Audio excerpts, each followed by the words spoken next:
agreed. His talks with Burma's ruling general, Tan Shui, inside this mansion lasted almost 2 hours. Mr. Ban also requested permission to see the jailed pro-democracy leader. He says he's still waiting for a response. I urged and I argued for the release of political prisoners, including for AUNG San. And secondly, I also urged the early resumption of a political dialogue which is substantive and meaningful and more elevated level dialogue between the government and the opposition.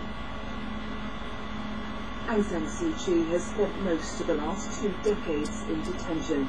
She's currently on trial, charged with violating her house arrest after this American well-wisher managed to breach the security around her home. The trial has been widely condemned as a ploy to keep the popular Nobel Prize winner in detention. The visit of Bankimoon to Burma is seen as risky. Critics fear he's being used to boost the legitimacy of the military junta. So far, it appears he hasn't gained any concessions. Human rights groups have warned that anything less than the release of the opposition leader would mean that this trip is a huge failure. Helen Fawkes, BBC News. A few weeks ago today, is travelling with Bankimoon in Burma. Earlier she spoke to me from the capital, Naypyidaw. I asked if the Secretary General had gone with limited expectations as to what he could achieve.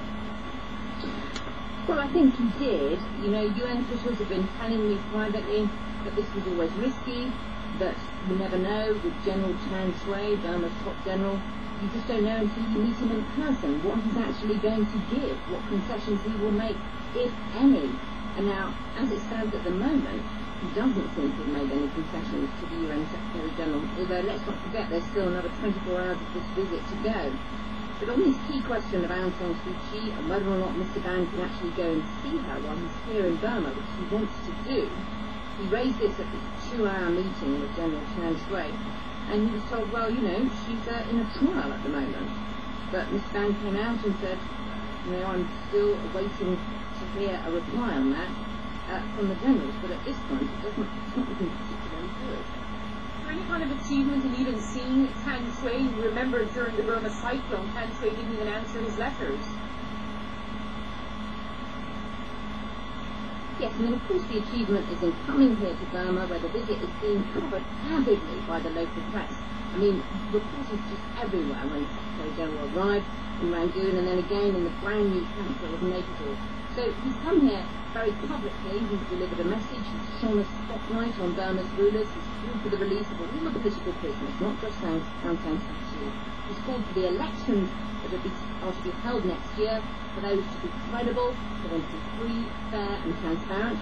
He said that he'd received assurances that they would be, although how much that's worth when the generals are widely regarded as having devised an electoral system that will entrench them in power, to see, but at the very least, he's spoken truth to power in public, even if power so far doesn't seem to have acknowledged what he's saying.